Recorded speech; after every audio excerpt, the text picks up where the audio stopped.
हाँ तो मित्रों, एक बार जंगल में बूढ़े गिद्ध ने राजा को बताया कि जो स्त्री 4 बातों को हंसते हंसते सहन कर लेती है, समझ लो कि वो स्त्री चरित्रहीन होती है। दोस्तों, चैनल पर बने रहें, पूरी वीडियो को लास्ट तक देखें और द रियल स्टोरी चैनल में आपका हार्दिक स्वागत है। और वीडियो अगर पसंद आए तो वीडियो को लाइक ज़रूर करें, कमेंट करके ज़रूर बताएं, वीडियो को शेयर ज़रूर करें। तो दोस्तों, एक बार बूढ़े गिद्ध ने राजा को ये बताया कि जो स्त्री 4 बातों को हंसते हंसते सहन कर लेती है, समझ लो कि वो स्त्री चरित्रहीन होती है। कैसे होती है? तो उसने सुनाया कि एक समय एक बूढ़ा महात्मा जंगल से और एक शहर के लिए चलता है। चलते चलते वो महात्मा थक जाता है और उधर शाम होने को भी आ जाती है। इधर जैसे ही एक शहर में प्रवेश करता है तो शाम होने लगती है, लेकिन फिर भी महात्मा चलता जाता है। चलते चलते एक महात्मा ने एक स्त्री और एक पुरुष को देखा जो कि अपने घर के बाहर खड़े हुए थे। महात्मा ने जाकर के उस पुरुष से पूछा कि क्या यहाँ रात काटने की जगह मिल सकती है? दोस्तों, उस पुरुष ने कहा, मैं आपको अपने यहाँ रोकने की इजाज़त तो नहीं देता, क्योंकि मैं खुद एक गरीब हूँ और जैसे तैसे अपनी गुजर बसर करता हूँ, और तुम्हें आज रात का भोजन हम कहाँ से कराएंगे। लेकिन फिर भी महात्मा ने कहा कि मुझे भोजन की आवश्यकता नहीं है, केवल आज रात काटने की आवश्यकता है और सुबह होते ही हम यहाँ से आगे के लिए प्रस्थान कर जाएंगे। केवल रात व्यतीत करनी है, लेटने के लिए थोड़ी सी जगह चाहिए, एक चारपाई चाहिए या एक तख्त चाहिए। दोस्तों, उसी समय उस आदमी ने महात्मा से कहा, चलो ठीक है, आज रात आप हमारे यहाँ रुक सकते हो, लेकिन सुबह होते ही आप यहाँ से निकल जाना। दोस्तों, इधर महात्मा जी के लिए उस आदमी और उस औरत ने रोकने की व्यवस्था कर दी, और इधर वो आदमी अपनी औरत से कहता है कि तू जल्दी से खाना बना और मैं जल्दी से शराब पी करके लौट करके आता हूँ। दोस्तों, वो आदमी भी शराबी और जुआरी किस्म का आदमी था, और इधर उसकी जो पत्नी थी वो भी आचरण से ठीक नहीं थी और बड़ी ही उल्टा और चरित्रहीन स्त्री थी। दोस्तों, जैसे ही उसका पति शराब पीने के लिए बाहर चला गया, उस स्त्री ने जल्दी से खाना बना के रख दिया और उस महात्मा के लिए जल्दी से लेटने बैठने की व्यवस्था करके, और वो स्त्री वहाँ से जल्दी से श्रृंगार करके अपने प्रेमी से मिलने के लिए निकल देती है। महात्मा जी से जाते जाते कहा कि आप यहीं विश्राम करो, आपको कोई दिक्कत नहीं है, और मैं अपनी पड़ोस में सहेली से मिलने जा रही हूँ, अभी लौट करके आऊँगी। दोस्तों, ये कह करके जब उसकी स्त्री वहाँ से चल दी, महात्मा अकेला घर में लेटा हुआ है, और इधर जैसे ही वो पड़ोस में पहुंची, तब तक उसने सामने से अपने शराबी पति को आता हुआ देखा, और जैसे ही पति की नज़र उसकी स्त्री पर पड़ती है तो वो समझ जाता है कि अभी कुछ देर पहले ये मेरे साथ में ऐसे ही खड़ी थी और मेरे जाते समय भी ये ऐसी थी, लेकिन जरा सी देर में इसने अपना अच्छा सा श्रृंगार करके और ये कहाँ जा रही है।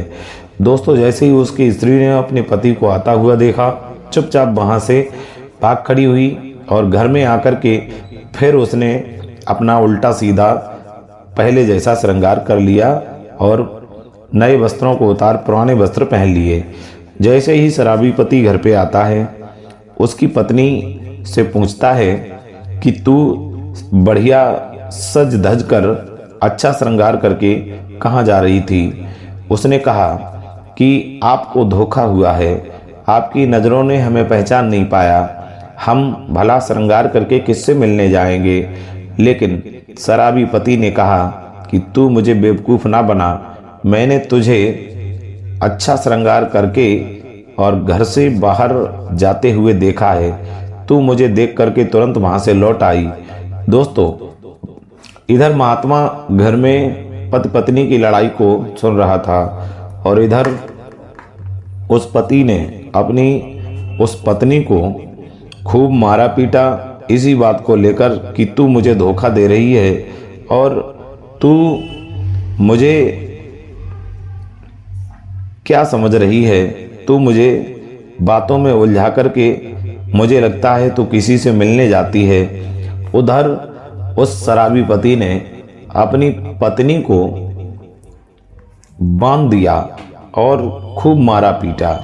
दोस्तों, इधर शराबी पति नशे में चूर था, वो सो जाता है, उसकी पत्नी बंधी हुई होती है और इधर जब आधी रात का समय होता है तो उस पत्नी की एक सहेली थी जो कि पड़ोस में ही एक नाइन थी। नाइन को उसके प्रेमी ने भेजा और कहा कि नाइन, तुम जाकर के हमारी प्रेमिका से जाकर के कहो कि मैं उससे मिलना चाहता हूँ, वो जल्दी से मुझसे मिलने आए। नाइन जब अपनी सहेली के घर पर जाती है तो उसने क्या देखा कि उसकी सहेली बंधी हुई पड़ी है और उसका पति शराब के नशे में धुत पड़ा है। उधर उस नाइन ने उस सहेली से कहा कि सहेली, तुम यहाँ बंधी पड़ी हो और तुम्हारा प्रेमी तुमसे मिलने की बात कर रहा है। उसने कहा कि मैं बंधी हूँ, मुझे पति ने मारा पीटा, मैं कैसे उससे मिलने जाऊँ। तो नाइन ने कहा कि तेरी जगह मैं बंध जाती हूँ और तेरा पति अभी नशे में बेहोश है, उसे कुछ पता नहीं चलेगा और तब तक तू जल्दी से जाकर के अपने पति से मिल आना और उसके बाद जल्दी से आकर के मेरी जगह तू बंध जाना और मैं अपने घर चली जाऊंगी। दोस्तों, ये बात ठीक थी। तुरंत ही नाइन ने अपनी सहेली को खोला और खुद वहाँ पर बंध जाती है और उस अपनी प्रेमिका अपनी सहेली को प्रेमी के पास भेज देती है। दोस्तों, शराबी पति को नहीं मालूम कि हमारे घर में क्या गड़बड़ हो गया। थोड़ी देर के बाद शराबी को फिर होश आता है और आवाज़ लगाता है कि अभी भी तू सुधर जा, तू बाहर के लोगों से मिलना जुलना छोड़ दे और हमसे प्रेम कर, मैं तुझे खोल दूंगा। लेकिन दोस्तों, नाइन ने मन में सोचा कि अगर मैं इसका जवाब देती हूँ तो ये मेरी आवाज़ पहचान लेगा और फिर मुझे आकर के पीटेगा। दोस्तों, नाइन कुछ नहीं बोली। शराबी पति ने कहा कि हाँ या ना का कोई भी जवाब नहीं देती, इसका मतलब तू सुधरेगी नहीं। रात के अंधेरे में शराबी पति उठा और आगे आकर के फिर मारा पीटा और उस नाइन की अपनी पत्नी समझ करके नाक काट ली और नाक काट करके फिर जा करके लेट गया। दोस्तों, वहाँ पर काफ़ी जगह में खून खराबा हो गया, खून ही खून नज़र आ रहा था, उसके कपड़ों में भी खून लग गया।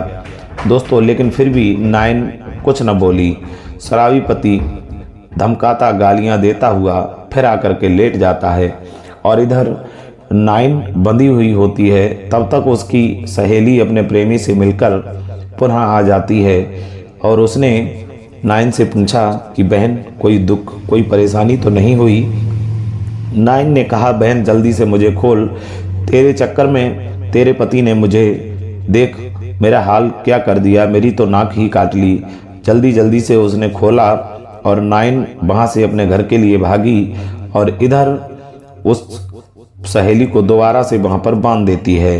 दोस्तों, अब उसकी सहेली ने ये सोचा कि हमारी सहेली नाइन की नाक काट ली हमारे आदमी ने, अब क्या करें। मेरा पति शराबी है, इसने शराब के नशे में नाक काट ली और अब ना जाने ये क्या क्या करेगा। और अब मेरी तो नाक कटी नहीं है, सुबह ये जब देखेगा कि मेरी तो नाक ठीक है तो ये फिर मुझसे पूछेगा कि मैंने तेरी नाक काटी थी, ये कैसे जुड़ी। तो दोस्तों अब देखिए वही चरित्रहीन स्त्री किस तरीका से नाटक करती है।